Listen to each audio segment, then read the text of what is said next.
بنی اسرائیل کے زمانے میں دیکھیے ایک شخص ہوا کرتا تھا جو بڑا ہی عابد تھا اور اللہ کی عبادت میں ہمیشہ مشغول رہا کرتا تھا۔ ایک جماعت اس کے پاس آتی ہے اور کہتی ہے کہ یہاں ایک قوم ہے جو ایک درخت کی پوجا کرتی ہے۔ تو یہ سن کر اس عابد کو بڑا غصہ آ جاتا ہے اور وہ کہتا ہے کہ مطلب اللہ کی عبادت کو چھوڑ کے یہ لوگ کہاں لگے ہوئے ہیں۔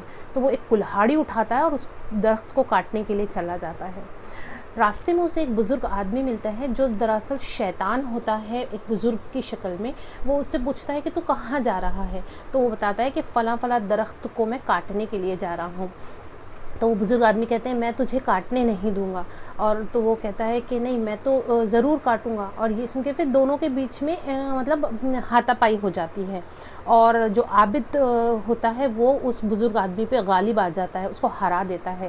خود کو ہارتا ہوا دیکھ کے وہ کہتا ہے بزرگ آدمی کہ اچھا رک جا، میں تجھے ایک بات بتاتا ہوں۔ تو وہ کہتا ہے کیا؟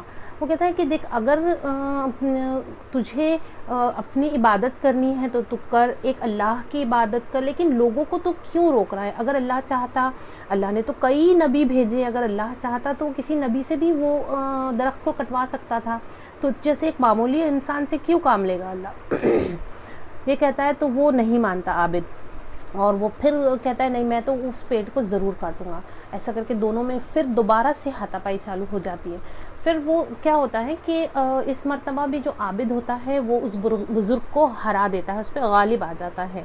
تب وہ خود کو ہارتا ہوا دیکھ کر وہ بزرگ کہتا ہے کہ اچھا رک، میں تجھے ایک ایسا مطلب بات بتاتا ہوں جس سے تیرا فائدہ ہے۔ تو عابد کہتا ہے بتاؤ۔ تو وہ کہتا ہے کہ اگر تو اس پیڑ کو نہیں کاٹے گا تو ہر روز میں جب تو صبح سو کے اٹھے گا تو تیرے سرہانے سے ایک سونے کی اشرفی ملے گی، جس سے جو ہے تیری مالی حالت بھی درست ہوگی، تو ضرورت مندوں کی مدد بھی کر سکے گا۔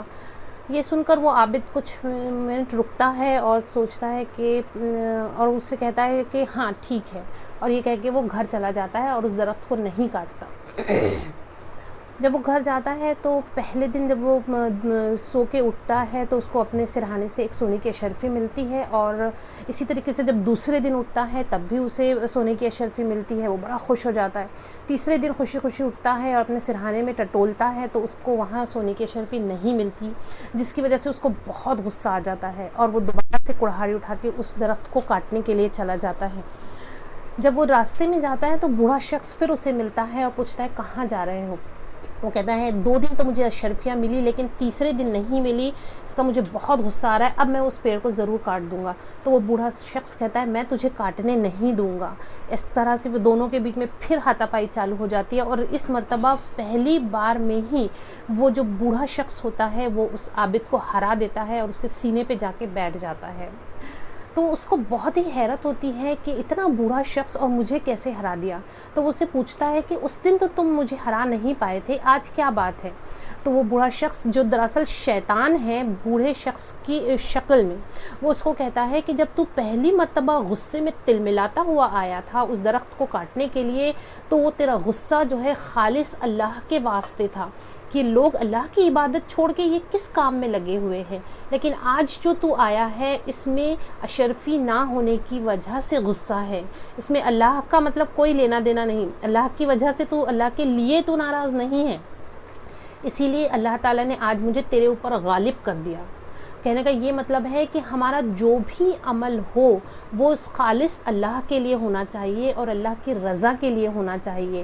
اگر دنیاوی دکھاوے کے لیے کوئی عمل کرتے ہیں یا اپنے خود کے پرسنل ہم چیزوں کے لیے کچھ کرتے ہیں تو یہ کوئی کام کا نہیں ہے۔ ہم جو بھی کام کریں صرف خالص اللہ کی رضا کے لیے کریں اور اس کے واسطے کریں۔